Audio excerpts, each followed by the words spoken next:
हाय दोस्तों, मैं श्रद्धांजलि सिंह। आज अभी तक हम लोगों ने वर्ण एवं वर्णमाला पढ़ा, शब्द पढ़ा। वर्ण एवं वर्णमाला में स्वर वर्ण और व्यंजन वर्ण पढ़े, शब्द में शब्द के भेद पढ़े। आगे हम पढ़ेंगे संधि। आइए देखते हैं संधि किसे कहते हैं। संधि मतलब होता है जोड़। व्याकरण में जोड़ दो प्रकार के होते हैं। पहला है वर्णों का योग। वर्णों के योग से जो चीज़ें जुड़ती हैं उन्हें संधि कहते हैं। और जब दो पदों का योग होता है तो वहाँ पे क्या होता है, समास होता है। संधि की परिभाषा देख लेते हैं। दो वर्णों का आपस में योग संधि कहलाता है, या कह सकते हैं दो वर्णों के आपसी योग से जो विकार या परिवर्तन उत्पन्न होता है उसे संधि कहते हैं।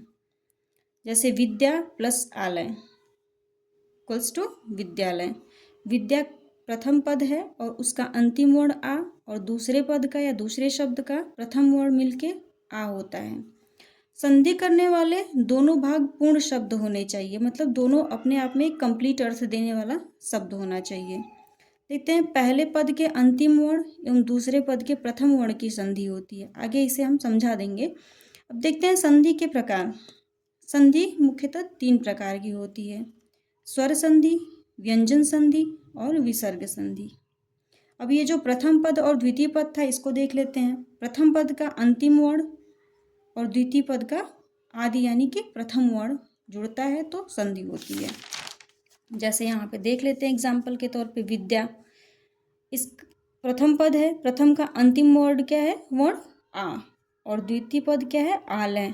आलय का प्रारंभिक वर्ण आ। जब आ और आ मिलता है तो आ बनता है। इसमें स्वर संधि में या संधि में व्यंजन परिवर्तित नहीं होता, केवल मात्राएं परिवर्तित होती हैं। यहाँ पे क्या हो गया, द्य पे आ की मात्रा, विद्यालय।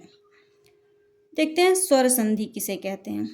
जब प्रथम पद का अंतिम वर्ण स्वर हो और द्वितीय पद का प्रथम वर्ण भी स्वर हो तो इस प्रकार की संधि को स्वर संधि कहते हैं।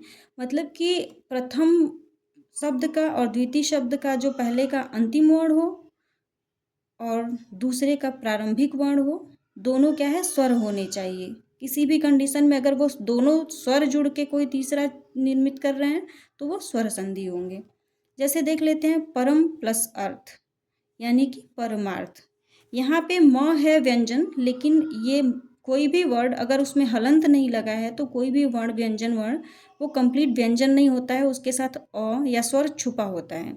अब यहाँ पे इसको कह सकते हैं म के साथ हलंत आधा म प्लस अ इसके साथ है। अब इसका अ ले लेते हैं और अर्थ का प्रारंभिक है अ, तो उसका अ मिलके आ हो जाता है।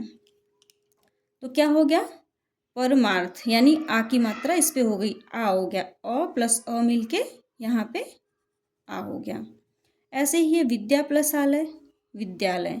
इसमें भी क्या छुपा हुआ है, आ, और इसमें आ मिलके क्या हो गया, आ। ऐसे ही पुस्तक, इसमें क के साथ क, आधा क और ह हो गया, अ हो गया, और यहाँ पे आलय में अ प्लस आ, इसका आ और इसका अ मिलके आ हो गया। यहाँ पे भी क्या है, अ और आ दोनों क्या है, स्वर हैं, इसलिए यहाँ पे भी कौन सी संधि होगी, स्वर संधि होगी। अब आइए देखते हैं स्वर संधि के प्रकार। देखते हैं स्वर संधि कुल कितने प्रकार की होती है। स्वर संधि को 5 भागों में बांटा गया है: दीर्घ संधि, वृद्धि संधि, गुण संधि, यड़ संधि और अयादि संधि। सबसे पहले देखते हैं दीर्घ संधि किसे कहते हैं। दीर्घ मतलब होता है बड़ा। अकः सवर्णे दीर्घ, अर्थात जब दो समान वर्ण का दीर्घ रूप हो जाता है। या दूसरे शब्दों में देख लेते हैं, एक समान वर्ण से तात्पर्य वे वर्ण जिनका एक ह्रस्व एवं एक दीर्घ रूप होता है, अथवा प्रथम शब्द के अंत में ह्रस्व या दीर्घ अ, ई, उ, री में से कोई एक वर्ण हो और द्वितीय शब्द के आदि में यानी प्रारंभ में उसी का समान वर्ण हो, तो दोनों के स्थान पर दीर्घ हो जाता है, दीर्घ संधि कहलाता है। देखते हैं इसी का समान का क्या मतलब है। जैसे अ प्लस अ या अ का समान क्या है, अ और और अ दोनों समान है, मिलके आ बनाते हैं। अ का दूसरा दीर्घ वाला भाग है अ प्लस आ, तब भी दीर्घ बनाता है आ प्लस अ मिलके आ, मतलब प्रथम पद का अंतिम आ हो, द्वितीय पद का प्रारंभ अ हो तो भी आ बनेगा। प्रथम पद का अंतिम अ हो, द्वितीय पद का प्रारंभ आ हो तब भी आ बनेगा। प्रथम पद का अंतिम आ हो, द्वितीय पद का प्रारंभ आ हो तब भी आ बनेगा, यानी दीर्घ स्वर बनेगा। इसलिए यहाँ पे क्या है, दीर्घ संधि है। एग्जाम्पल देख लेते हैं, अ प्लस अ इज इक्वल्स टू आ। इसका एग्जाम्पल देख लेते हैं, धन प्लस अर्थी। यहाँ पे भी अ है और यहाँ पे भी अ है, अ और मिलके यहाँ पे क्या हो गए आ, यानी धनार्थी। ऐसे ही राम प्लस अवतार, म के साथ भी अ है और इसका प्रारंभिक अ है तो रामावतार, यहाँ पे आ की मात्रा होके यहाँ भी दीर्घ हो गया। ऐसे ही शरण प्लस अर्थी, इसमें भी अ है और इसमें भी अ है, दोनों मिलके क्या हो गए आ, शरणार्थी। दूसरा देख लेते हैं, अ प्लस आ मिलके भी आ होता है, ये दोनों समान स्वर हैं। पुस्तक प्लस आलय, पुस्तक में भी क के साथ अ छुपा हुआ है और आलय का प्रारंभिक आ, दोनों मिलके क्या हो गया आ, यानी पुस्तकालय। हिम प्लस आलय, म के साथ अ छुपा हुआ है और आ, आलय का मिलके हिमालय। ऐसे ही देव प्लस आलय, व में भी अ है और आलय का प्रथम भाग आ है, ये दोनों मिलके क्या हो गए दीर्घ आ। ऐसे ही है आ प्लस अ मिलके आ होते हैं। जैसे विद्या प्लस अर्थी, विद्या में आ है प्लस अर्थी का अ, इसका आ प्लस इसका अ मिलके क्या हो गया आ, यानी विद्यार्थी। आगे है आज्ञा प्लस अनुपालन, यहाँ पे भी आ है और अ मिलके क्या हो गया आज्ञानुपालन, यहाँ पे आ हो गया। अब आगे देखते हैं, विद्या प्लस अध्ययन, दिया है विद्या प्लस अध्ययन, यहाँ पे आ है यहाँ पे अ है, क्या हो गया आ। अब देखते हैं आ प्लस आ मिलके आ, इसके कुछ एग्जाम्पल देख लेते हैं। जैसे वार्ता प्लस आलाप, वार्ता में आ है और आलाप में आ है, इसका अंतिम आ इसका प्रथम आ मिला के क्या हो गया वार्तालाप, वार्तालाप। ऐसे ही है आत्मा प्लस आनंद, आत्मा में म के साथ आ है और यहाँ पे प्रारंभ में आ है, क्या हो गया आ हो गया आत्मानंद। ऐसे महा प्लस आत्मा, इसका आ प्लस इसका आ मिल के क्या हो गया आ, महात्मा। अब ये तो हो गया अ के समान वर्णों का। अब देख लेते हैं ई, मुख्य रूप से जो जितने भी ह्रस्व स्वर हैं उनके समान जुड़ने से दीर्घ संधि बनती है। देखते हैं, ई प्लस ई, ह्रस्व का ई प्लस ह्रस्व का ई मिलके दीर्घ ई बनता है। जैसे कवि प्लस इंद्र, इसमें छोटी ई छिपा हुआ है और इस ये छोटी ई मिलके बड़ी ई हो गया। मुनि प्लस इंद्र, मुनीन्द्र, यहाँ पे ई है ह्रस्व का, यहाँ पे ह्रस्व ई है और यहाँ पे दीर्घ ई हो गया। ऐसे है रवि प्लस इंद्र, यहाँ पे ह्रस्व ई और यहाँ पे ह्रस्व ई मिलके दीर्घ ई हो गया, इसलिए ये क्या हो गया दीर्घ संधि। मुनि प्लस इंद्र मुनीन्द्र, रवि प्लस इंद्र रविंद्र। अब देखते हैं, ह्रस्व ई प्लस दीर्घ ई मिलके बड़ी ई होता है। इसमें इसका एग्जाम्पल है हरि प्लस ईश, छोटी ई प्लस बड़ी ई मिलके बड़ी ई हो गया। कपि प्लस ईश, छोटी ई प्लस बड़ी ई मिलके बड़ी कपीश। ऐसे ही मुनि प्लस ईश, यहाँ पे ई है और यहाँ पे बड़ी ई, इसको क्या बोलेंगे मुनीश्वर। अब देखते हैं बड़ी ई प्लस छोटी ई, तो मही प्लस इंद्र, यहाँ पे बड़ी ई है दीर्घ ई है और यहाँ पे ह्रस्व ई है, दोनों मिलके क्या हुआ दीर्घ ई महींद्र। देवी प्लस इच्छा, देवीक्षा, यहाँ पे दीर्घ ई है यहाँ पे ह्रस्व ई है मिलके बड़ी ई हुआ। अब दोनों दीर्घ ई हों और मिलके दीर्घ बनाएं तो भी दीर्घ संधि होगा। जैसे रजनी प्लस ईश, यहाँ पे बड़ी ई है और इसके प्रारंभ में, ईश के प्रारंभ में बड़ी ई है, दोनों मिलकर क्या हुए, बड़ी ई, रजनीश। ऐसे ही नदी के अंत में बड़ी ई और ईश के अंत में, प्रारंभ में बड़ी ई, दोनों मिलकर क्या हुए, बड़ी ई का निर्माण किए, तो नदीश। पृथ्वी प्लस ईश, यहाँ पे भी ई है और यहाँ पे भी, मिलके बड़ी ई, पृथ्वीश। अब देख लेते हैं ऊ का। ऊ प्लस ऊ, बड़ा ऊ, छोटा ऊ प्लस बड़ा ऊ, बड़ा ऊ, बड़ा ऊ प्लस बड़ा ऊ मिलके भी बड़ा ऊ, और बड़ा ऊ प्लस छोटा ऊ मिलके भी बड़ा ऊ। एग्जाम्पल देख लेते हैं, भानु प्लस उदय, मतलब छोटा ऊ प्लस छोटा ऊ मिलके भानुदय, क्या हो गया, बड़ा ऊ।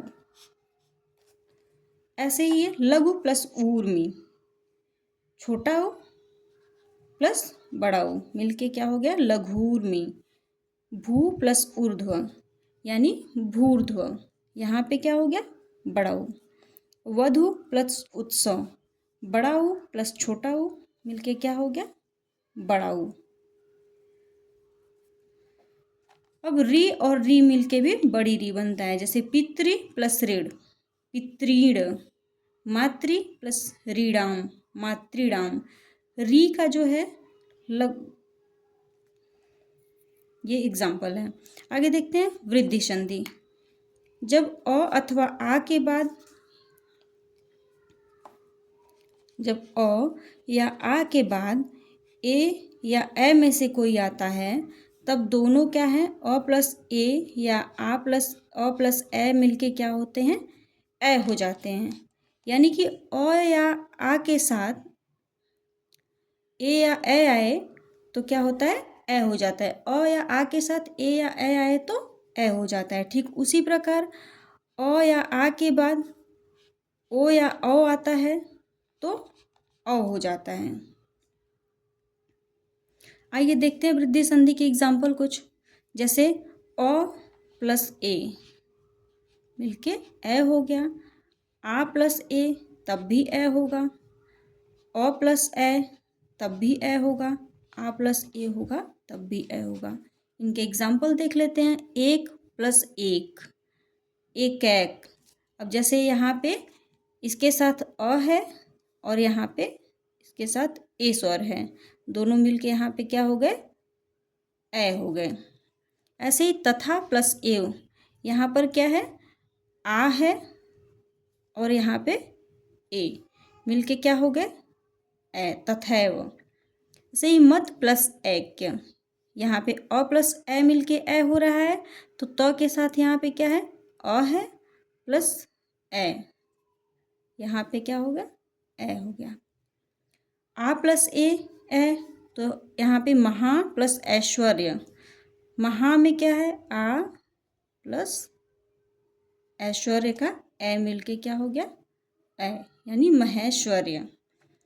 अब इसको अ वाला देख लेते हैं, अ प्लस ओ का देख लेते हैं।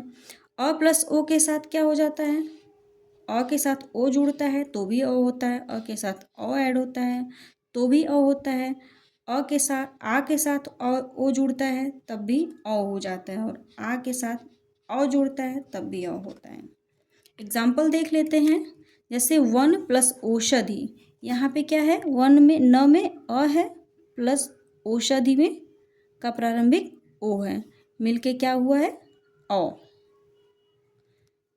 इसी तरह अगला देख लेते हैं, परम प्लस औषध, यहाँ पे म के साथ क्या है, अ है और इसका प्रारंभिक है औ, यहाँ पे क्या हो गया, औ। परमोदार्य, परम प्लस औदार्य, परमोदार्य। यहाँ पे आ प्लस ओ है, आ प्लस ओ का देख लेते हैं। महा में आ है और औषधि में ओ है, ये दोनों मिलके क्या बना लिए, दोनों जुड़े तो औ हो गया, महौषधि। ऐसे ही आ प्लस औ, यानी महा में आ प्लस औ मिलके क्या हो गए, औ, महोदार्य। अब आगे देखते हैं गुण संधि। यदि प्रथम शब्द के अंत में ह्रस्व यानी छोटा या लघु स्वर हो अथवा दीर्घ आ, मतलब ह्रस्व अ को कहा गया है और दीर्घ आ को कहा गया है, और दूसरे शब्द के प्रारंभ में ह्रस्व अथवा दीर्घ ई हो, मतलब छोटी ई हो या बड़ी ई हो, छोटा ऊ हो या बड़ा ऊ हो, री हो, इनमें से कोई भी स्वर अ या आ के बाद आता है तो क्या हो जाता है, अ प्लस री आता है तो अर हो जाता है, अ प्लस छोटी ई आता है तो ए हो जाता है, आ प्लस ऊ आता है तो ओ हो जाता है। वहाँ पे क्या था, आ के साथ ए आने पे ए हो रहा था और ओ आने पे अ हो रहा था। यहाँ पे क्या है, आ के साथ ऊ आएगा तो ओ हो जाएगा। वहाँ पे मात्राएं अ और ए में हो रही थी तो वो वृद्धि संधि थी। अब हम क्या पढ़ रहे हैं, गुण संधि। यहाँ पे ए और ओ आएगा, अ या आ के साथ ई जुड़ेगा, ई का कोई भी फॉर्म जुड़ेगा तो ए आएगा, मतलब छोटी ई बड़ी ई जुड़ेगी तो ए आएगा, और अ या आ के साथ ओ जुड़े ऊ या बड़ा ऊ जुड़ेगा तो ओ आएगा। आइए देखते हैं, अ प्लस ह्रस्व ई इज इक्वल्स टू ए, आ प्लस ह्रस्व ई बराबर ए, अ प्लस दीर्घ ई बराबर ए, आ प्लस दीर्घ ई बराबर ए। कुछ एग्जाम्पल देख लेते हैं। अ प्लस छोटी ई बराबर या दीर्घ ह्रस्व ई बराबर ए। से देव प्लस इंद्र, यहाँ पे देव में क्या है, अ और यहाँ पे ई, इसका अंतिम पद अ और इसका प्रारंभिक पद ई मिलके क्या हो रहा है, ए, यानी कि देवेंद्र। ऐसे ही सुर प्लस इंद्र, यहाँ पे र में अ है और प्लस ह्रस्व ई इज इक्वल्स टू ए। ऐसे नर प्लस इंद्र में अ और ह्रस्व ई मिलके नरेंद्र। अब देखते हैं अ और दीर्घ ई जुड़ के ए होता है, ये भी ए नहीं होगा, ए होगा। जैसे सुर प्लस ईश, यहाँ पे अ है, यहाँ पे दीर्घ ई है, क्या हुआ, ए, सुरेश। देव में अ प्लस दीर्घ ई, देवेश। अब आगे देखते हैं, आ और ह्रस्व ई मिलके भी ए बनता है। जैसे महा में आ और ह्रस्व ई, ये दोनों को जोड़ने पे क्या हुआ, ए। महा प्लस इंद्र महेंद्र। ऐसे ही रमा प्लस ईश रमेश। महा प्लस ईश महेश, और महा प्लस ईश्वर यानी महेश्वर। यहाँ पे होगा आ प्लस बड़ी, यहाँ पे आ है, यहाँ पर भी आ है और यहाँ पर भी आ है। सबके साथ क्या है, दीर्घ ई जुड़ रहा है। दीर्घ ई जुड़ने पर ए की मात्रा हो जा रही है। अब आइए देखते हैं, अ प्लस छोटा ऊ, अ प्लस बड़ा ऊ, आ प्लस छोटा ऊ, आ प्लस बड़ा ऊ, ये सभी मिलके ओ बनाते हैं। अ प्लस री के साथ जुड़ता है तो अर हो जाता है, आ के साथ री जुड़ता है तो भी अर हो जाता है। अब जैसे है पहले का एग्जाम्पल, अ प्लस ओ इज इक्वल्स टू ओ। अब इसमें सूर्य प्लस उदय। सूर्य में क्या है, अ छुपा हुआ है, और उदय में ह्रस्व उ, सूर्योदय क्या हो गया, ओ हो गया। ऐसे ही जल प्लस उदय, इसमें अ है, इसमें ह्रस्व उ है, ओ हो गया। जल प्लस बड़ा उ मिलके ओ हो गया, अ प्लस बड़ा उ मिलके ओ, जलोर्मी। दीर्घ प्लस उपल, इसमें क्या है, अ और दीर्घ उ मिलके क्या हो गया, ओ, दीर्घोपल। अब आगे देख लेते हैं, आ और छोटा ऊ मिलके क्या होता है, ओ होता है। जैसे महा, इसमें क्या है, आ और ह्रस्व ऊ मिलके ओ हो गया, महोत्सव। ऐसे ही महा प्लस उपदेश मिलके क्या हो गया, ओ, महोपदेश। यहाँ पे ओ है, यहाँ पे ओ है। अब आ प्लस बड़ा ओ मिलके क्या होता है, ओ। जैसे गंगा में आ प्लस ऊ, गंगा प्लस ऊर्मी इज इक्वल्स टू गंगोर्मी। ऐसे ही महा में आ प्लस ऊ, ओ, महोर्मी। अ प्लस री अर, देव, इसमें अ हो गया और री मिलके क्या हो गया, अर्शी। यहाँ पे